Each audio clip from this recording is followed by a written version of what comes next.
Hello dear students.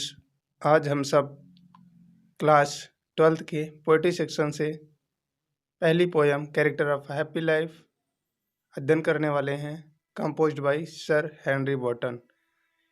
इस poem में poet ने, कवि ने ये बताया है कि जो प्रसन्न व्यक्ति होते हैं उसके अंदर कौन कौन से गुण होते हैं, या अर्थात कह सकते हैं दूसरी भाषा में कि प्रसन्न व्यक्ति के अंदर कौन सा गुण होता है या वह व्यक्ति किस प्रकार प्रसन्न रह सकता है। तो चलिए शुरू करते हैं हम लोग।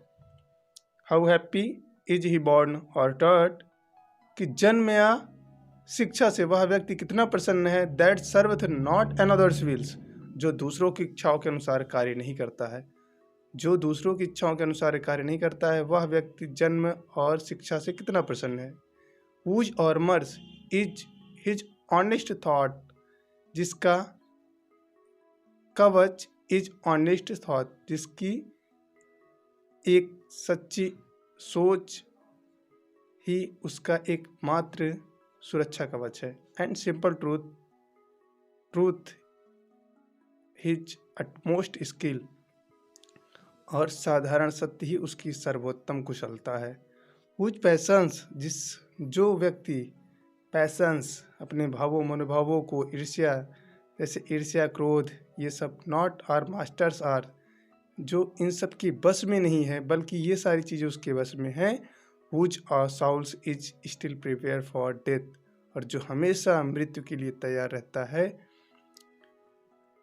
Untied unto the worlds with care, जो सांसारिक देख रेख से विरक्त हो, मुक्त हो, कोई बंधन ना हो उसमें, वह व्यक्ति कितना प्रसन्न होता है। ऑफ प्रिंसली लव, ना तो उसको राजा का प्रेम की आवश्यकता होती है, ना और वल्गर ब्रीथ, और ना ही लोगों की आलोचनाओं की उसे फिक्र होती है। ऐसा व्यक्ति कितना प्रसन्न होता है। कवि यही सब बताना चाहता है कि जिस इंसान का क्रोध ईर्ष्या वो उसकी मालिक नहीं है बल्कि वो उनका मालिक है, और जिसकी आत्मा हमेशा मरने के लिए, अर्थात जो इंसान हमेशा मृत्यु के लिए तैयार रहता है, वो व्यक्ति कितना प्रसन्न है। वो व्यक्ति सांसारिक मुद्दों से, सांसारिक तौर तरीकों से भी विरक्त होता है। ना उसे राजा का प्रेम की आवश्यकता होती है, ना दूसरों की आलोचनाओं की। जिसकी मर्जी है जो कहिए, लेकिन वो इंसान हमेशा प्रसन्न रहता है। ठीक है ना। तो चलिए आगे बढ़ते हैं और देखते हैं दूसरे स्टेंजा पे हमारे। Who hath his life from rumors freed, जिसका जीवन अफवाहों से मुक्त रहता है। Whose conscience is strong retreat, उसकी अंतरात्मा ही उसका शरण स्थल है। Whose state can neither flatters feed, अर्थात वह अन्य लोगों की चापलूसी से भी प्रभावित नहीं होता है। Nor ruins make oppress great, और ना ही उसका विनाश अर्थात दमन करने वाले लोगों को वो महान बनाता है। कहने का मतलब है जिसका जीवन अफवाहों से मुक्त है और जिसकी अंतरात्मा ही उसका दृढ़ या मजबूत शरण स्थल है, अर्थात वो अपने मन की, अपने दिल की ही आवाज़ को सुनता है। Whose state can neither flatterers feed, जो अन्य लोगों की चापलूसी से प्रभावित नहीं होता है और ना ही उसका विनाश करने वाले लोगों को वो महान बनाता है। Whose envies none whom chance doth raise, whose envies ऐसे व्यक्ति जो दूसरे ऐसे व्यक्ति से ईर्ष्या ना करते हों। किनसे? जिनसे उसे संयोग से ऊपर उठने का मौका मिला हो, वो ऐसे व्यक्तियों से भी ईर्ष्या नहीं करता। जिसे एक बार मौका मिला और वो ऊंचाई को छू गया, ऐसे व्यक्तियों से भी वो ईर्ष्या नहीं करता है। Nor vice with never understood, और वह यह कभी नहीं समझता है। नॉर वाइस मतलब चोट या घृणा, नेवर अंडरस्टूड, वह कभी ये नहीं समझता है कि how deepest wounds are given with the praise, कि प्रशंसा के घाव कितने गहरे होते हैं। नॉर रूल्स ऑफ स्टेट, उसकी राज्य में अर्थात उसकी राज्यों में नो रूल्स, कोई नियम नहीं होता, वो नियमों का पालन नहीं करता, बट रूल्स ऑफ गुड, लेकिन वो किसी नियम का पालन नहीं करता, लेकिन वो अच्छाई के नियमों का पालन करता है। कहने का मतलब है जिसका जीवन अफवाहों से मुक्त होता है, जिसकी अंतरात्मा ही उसका मजबूत शरण स्थल है, और वह चापलूसों से भी विरक्त होता है, और वो उसका विनाश करने वाले को महान नहीं बनाता है, ऐसा व्यक्ति कितना प्रशंस है। और कह रहा है जिसको संयोग से ऊपर उठने का मौका मिला उससे भी वो घृणा नहीं करता है, और वो कभी ये नहीं समझता है कि प्रशंसा के घाव कितने गहरे होते हैं। वो not rules of state but rules of good, वो किसी के नियमों का पालन नहीं करता है, बट वो अच्छाई के नियमों का पालन करता है।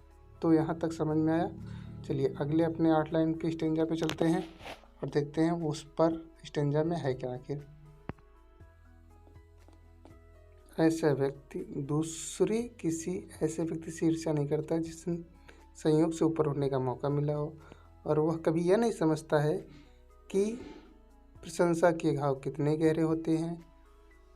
नॉ रूल्स ऑफ स्टेट, उसका कोई नियम नहीं होता है, बट वो अर्थात वो किसी नियम का पालन नहीं करता है, लेकिन वो अच्छाई के नियमों का पालन करता है।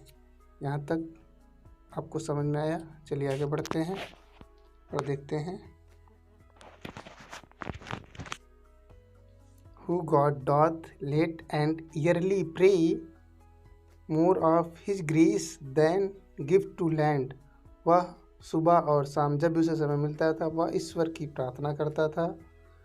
मोर ऑफ हिज ग्रेस, उसकी अत्यधिक कृपा प्राप्ति के लिए। देन गिफ्ट्स टू लैंड, ना कि उनसे धन या किसी उपहार की प्राप्ति के लिए भगवान से प्रार्थना करता था। नहीं, केवल वो भगवान से उनकी कृपा प्राप्त करने के लिए प्रार्थना करता था। हु इंटरटेन्स, जो इंटरटेन्स करता था, जो मनोरंजन करता था, हार्मलेस डे, अपने निरर्थक दिन को, विद अ वेल चूजन, अर्थात वो अपने पूरे दिन को एक अच्छी बुक पढ़ने में या अच्छे मित्रों से बात करने में पूरा दिन अपना एंटरटेन करता था, मनोरंजन करता था, बिताता था।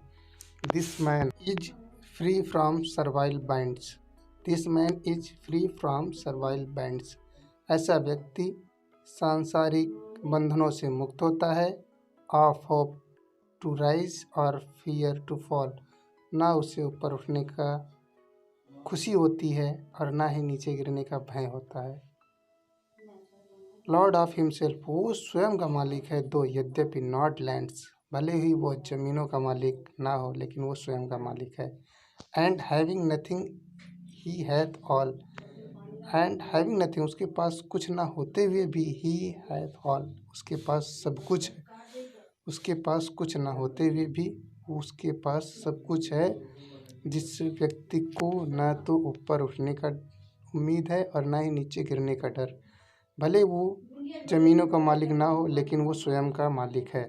उसके पास, ऐसे व्यक्तियों के पास कुछ ना होते हुए भी सब कुछ होता है।